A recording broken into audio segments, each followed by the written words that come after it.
कि पुलिस को उनको यहां से हिरासत में ले जाना पड़ा? बिल का हाँ, फिलहाल तमाम विधायक यहाँ से इको गार्डन लेकर के जाया गया है। अब उनकी गाड़ियां भी पुलिस डिप्लॉयड है, जितने विधायक थे वो जा चुके हैं। अब उनको इको गार्डन में, जिसको धरना स्थल करार दिया गया था, वहाँ कहा गया धरना स्थल के लिए पीयूष मोडिया जी हैं। सर, अब तो तमाम लोग हिरासत में हो गए हैं, अगला स्टेप क्या होगा सर? कुछ नहीं, जैसा हमने कहा कि धरना स्थल पर ही जाकर धरना प्रदर्शन करें, वही हम अनुरोध सबसे कर रहे हैं। और कुछ लोगों को जो बाहर निकले थे उन्हें वहीं पर भेजा गया है, वहाँ पर उसके बाद उनका जो कार्यक्रम होगा, धरना प्रदर्शन चूँकि वो करना चाहते हैं वहीं पर करेंगे। और लगभग कितने लोग रहे होंगे सर? ये संख्या में भी जानकारी बता देता हूँ, 40-50 होंगे। अच्छा सर, अगर वो लोग चाहेंगे धरना प्रदर्शन करने के बाद अपने घरों को वापस वहाँ से जा सकते हैं, आपकी तरफ से ऐसी कोई? देखिए, धरना प्रदर्शन का कार्यक्रम उनका है और वो कार्यक्रम किस प्रकार से स्वयं संचालित करते हैं। हमने जो परिसर है वो बता दिया जिसके अंदर धरना प्रदर्शन किया जाना चाहिए। वो परिसर इको गार्डन है, वहीं पर उन्हें पहुंचाया गया है। इसके बाद वो कब तक कितनी देर करते हैं आप उनसे पूछिए जाकर।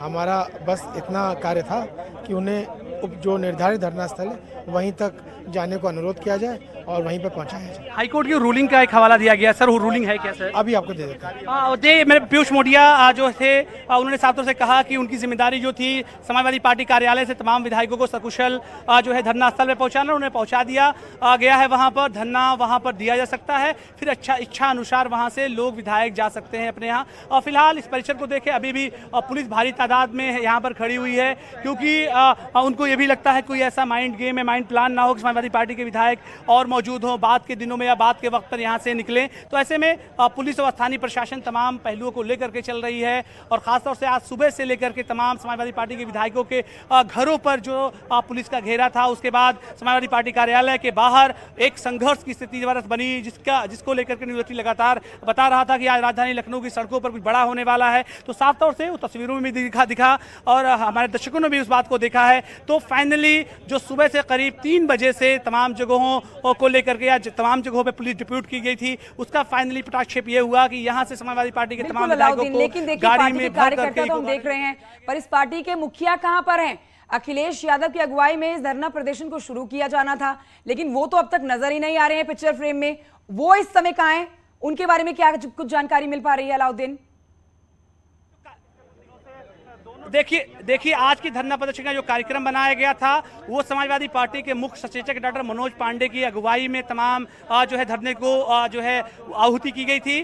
कल इंद्रजीत सरोज को लीड करना था, परसों के दिन नरोत्तम पटेल को लीड करना था, यानी चारों दिन एक एक नेता को तय किया गया था कि वो लीड करेंगे। फिलहाल सपा अध्यक्ष अखिलेश यादव समाजवादी पार्टी दफ्तर में मौजूद हैं और सपा अध्यक्ष को इस धरने में फिलहाल शामिल नहीं होना था। ये कल की प्रेस कॉन्फ्रेंस में मनोज पांडे की तरफ से बताया गया था। तो फिलहाल सपा अध्यक्ष समाजवादी पार्टी दफ्तर में है। मैं कोशिश करूंगा एक बार फिर से कि उनकी फ्लीट की गाड़ियों को मैक्सिमम जहां तक मैं दिखा सकूं गेट से, क्योंकि पूरी तरह से जो है गेट अभी समाजवादी पार्टी दफ्तर का कार्यकर्ताओं के सिवा कोई अंदर अभी जा नहीं रहा, बंद है। फिलहाल विधायक यहां से चले गए हैं। तो आज का जो लीडिंग कार्यक्रम था, मनोज पांडे का कार्यक्रम था उसको लीड करने का। फिलहाल यहां पर समाजवादी पार्टी दफ्तर पर जो विधायक थे उन तमाम लोगों को डिटेन करके ले जाया गया है इको गार्डन। जैसा कि पीयूष मोडिया भी बता भी रहे थे कि उनको अब इजाजत पूरी छूट होगी कि वहां धरना वो कर सकें, और अगर वो अपने घरों को जाना चाहें तो उनकी तरफ से पुलिस जो है उनको रोकेगी नहीं। फिलहाल अभी भी छावनी में तब्दील है समाजवादी पार्टी दफ्तर। बाहर आप साफ तौर से देखें तो अभी भी सैकड़ों की तादाद में महिला और पुरुष पुलिसकर्मी लगातार यहाँ बने हुए हैं। बैरिकेडिंग की स्थिति वही है, दमकल की गाड़ियां वैसे ही लगी हुई हैं और साथ ही बसेस वैसे ही खड़ी हुई हैं। अभी यहाँ से पुलिस गई नहीं है और मुझे लगता है अभी कुछ देर तक पुलिस यहाँ पर बदस्तूर बनी रहेगी। तमाम सेक्टर्स के मजिस्ट्रेट भी यहाँ पर बदस्तूर अभी बने हुए हैं। ठीक है अलाउद्दीन जी, तस्वीरें लगातार हमारे सहयोगी हम तक पहुंचा रहे हैं कि देखिए यहाँ पर उत्तर प्रदेश पुलिस की भारी भरकम मौजूदगी तमाम समाजवादी पार्टी के विधायकों को संभालने के लिए, और इस समय समाजवादी पार्टी के विधायकों को गाड़ी में भरकर इको गार्डन ले जाया गया है, जहां पर वो धरना दे सकते हैं, जहां पर धरने की इजाजत थी। अलाउद्दीन, धरने की इजाजत जिस जगह पर दी गई थी वहां पर तो समाजवादी पार्टी के विधायक जाने की बात ही नहीं कर रहे थे। तो अब जब गाड़ी भरकर लेके गई है उत्तर प्रदेश की पुलिस इन विधायकों को, तो वहां जाके क्या एक्शन लिया जाएगा? क्या कहा जाएगा कि यही अब धरने की जगह है, यहां पर धरना दे सकते हैं या नहीं? देखिए, तो तकनीकी बातों का जिक्र करना यहाँ बेहद जरूरी है। धरने को लेकर के उत्तर प्रदेश की राजधानी लखनऊ में इको गार्डन को जो है धरना स्थल बनाया गया, एक बात। दूसरी, विधायकों को इस बात का विशेषाधिकार रहता है कि विधानसभा में जा सके, लेकिन उस सत्र के दौरान। तो ऐसे में विधानसभा अध्यक्ष की तरफ से इजाजत हो तब और वो जा सकते हैं। लेकिन हाईकोर्ट के एक आदेश का हवाला जो पीयूष मोडिया ने दिया कि इतने वक्त हाईकोर्ट के आदेश के अनुसार विधानसभा का जो परिसर है उसको धरना स्थल में आप तब्दील नहीं कर सकते। जब चौधरी चरण सिंह की प्रतिमा के नीचे बैठेंगे तो वो भी धरना स्थल में तब्दील हो जाएगा। तो ऐसे में ये अधिकार पुलिस के पास आ जाता है, क्योंकि कमिश्नरेट सिस्टम लखनऊ में लागू है कि वो धरना देने की इजाजत दे या ना दे। तो ऐसे में पुलिस का कहना है कि हमने वहां पर कोई इजाजत नहीं दी है और हमने विधानसभा के बाहरी इलाके को भी सील कर दिया। इसी तथ्यों के बिना पर और हाईकोर्ट के उस आदेश के बिना पर समाजवादी पार्टी के विधायकों को कहा गया कि आप इको गार्डन में जाइए प्रदर्शन करने के लिए। लेकिन समाजवादी पार्टी के विधायकों ने कल जैसा कि एक प्रेस कॉन्फ्रेंस करके जो है पूरा ऐलान किया था कि 4 दिनों के क्रमिक अनशन और तमाम मुद्दों को प्रदर्शन करेंगे। तो उसी बात की जिद को लेकर के आज संघर्ष की स्थिति राजधानी लखनऊ की सड़कों पर दिखी।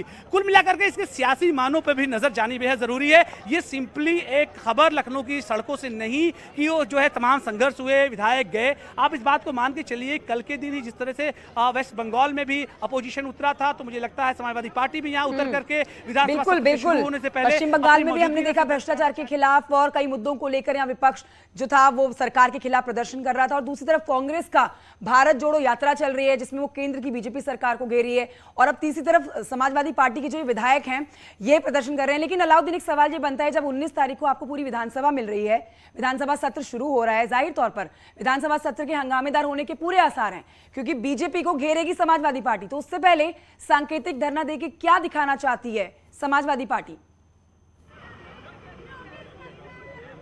ये सवाल मनोज पांडे से कल न्यूज 18 ने जब किया तो उन्होंने कहा कि 19 तारीख को सत्र का जो पहला दिन है उस दिन एक विधायक का क्योंकि निधन हुआ है गिरी जी का, तो ऐसे में उस दिन जो है विधानसभा पहले दिन 19 तारीख को चलेगी नहीं। और इससे पहले सिंबॉलिक तौर से हर विधानसभा सत्र से पहले अपोजिशन चौधरी चरण सिंह की प्रतिमा के नीचे प्रदर्शन करता रहा है और वो प्रदर्शन हमारा होगा। 11 बजे अगर सत्र चलता है तो हम लोग 9:30-10 बजे वहां आ जाएंगे। लेकिन उनका ये कहना था कि 4 दिन पहले हम तमाम लोगों ने फैसला इसलिए किया है क्योंकि वहां से सिंपली सवाल लगाने के लिए तमाम विधायक तो इकट्ठा हो जाएंगे, तमाम इकट्ठा हो जाएंगे।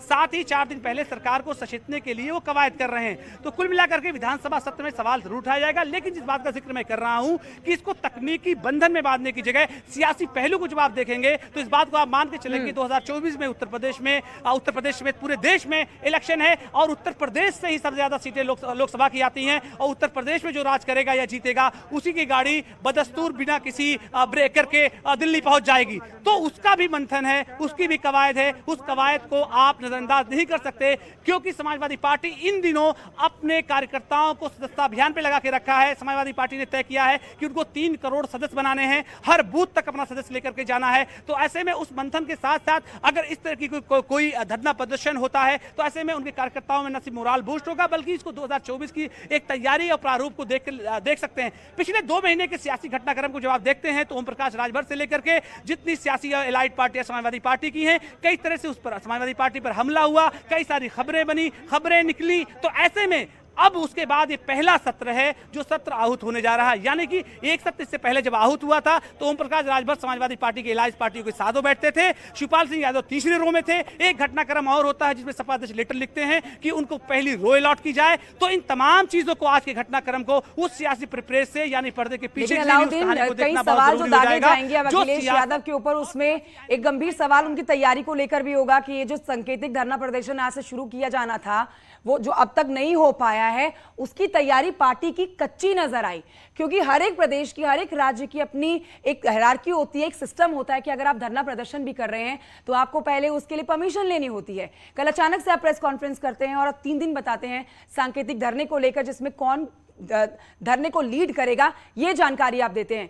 सवाल ये पूछा जाएगा अखिलेश यादव से क्योंकि वो पार्टी के मुखिया हैं, जवाब उन्हीं को देना होगा कि ये तैयारी आपकी कच्ची थी। अगर आपको धरना करना था तो आपको उसी जगह से धरना करना था जहां पर प्रदेश में धरना किया जाता है।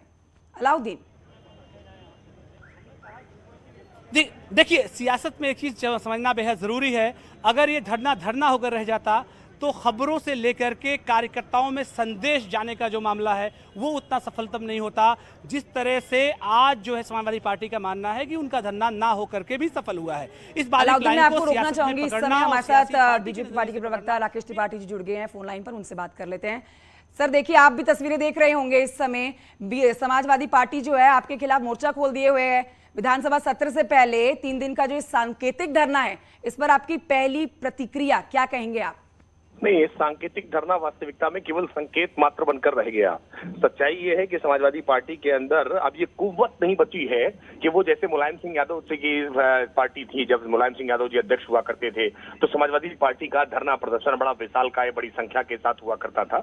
आज वो क्षमता नहीं बची है और इसीलिए सांकेतिक धरना प्रदर्शन की बात कर रहे हैं। अगर प्रदर्शन करना होता तो आज ये रमाबाई अंबेडकर स्थान रैली स्थल पर या कांचीराम इको गार्डन जो धरना प्रदर्शन के लिए विहित स्थान है उन पर अनुमति लेकर के बाकायदा बड़ा विशाल प्रदर्शन करते, बड़ी संख्या में कार्यकर्ताओं को जुटाते, जनाधार दिखाते कि जनता इस मसलों से परेशान है। लेकिन ये जानबूझ करके विधान भवन के सामने कैसे जनता को परेशान किया जा सके इसका एक उपाय ढूंढने का प्रयास कर रहे थे, लेकिन प्रशासन ने इसकी अनुमति नहीं दी है और ये विशुद्ध रूप से एक प्रशासनिक निर्णय है। अगर आप लखनऊ को रोकने की कोशिश करेंगे, लखनऊ में बाधाएं उत्पन्न करने की कोशिश करेंगे, जनता को समस्याएं उत्पन्न करने की कोशिश करेंगे तो योगी आदित्यनाथ सरकार बिल्कुल इस बात की अनुमति नहीं देगी। प्रशासन निश्चित तौर पर कार्रवाई करेगा। बेहतर है अगर आपको लगता है कि जन सरोकार के ऐसे मुद्दे जिस पर जनता आंदोलन करना चाहती है और जनता का समर्थन आपको है तो जनता के साथ किसी ऐसे स्थान पर जहां पर अनुमति है, अनुमति लेकर के आप प्रदर्शन करिए। लेकिन समाजवादी पार्टी के अंदर वो दम, वो साहस, वो क्षमता नहीं बची है कि वो प्रदर्शन कर सके, इसलिए केवल संकेत मात्र दिखाने का प्रयास कर रहे हैं। ये समाजवादी पार्टी आपको कई मुद्दों पर घेर रही है सर, और इसी को लेकर ये प्रदर्शन भी किया जा रहा है। शुक्रिया आपका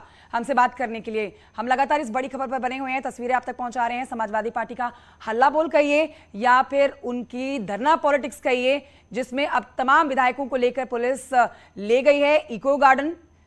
अब आगे उन पर क्या कार्रवाई की जाती है ये देखना जरूरी होगा।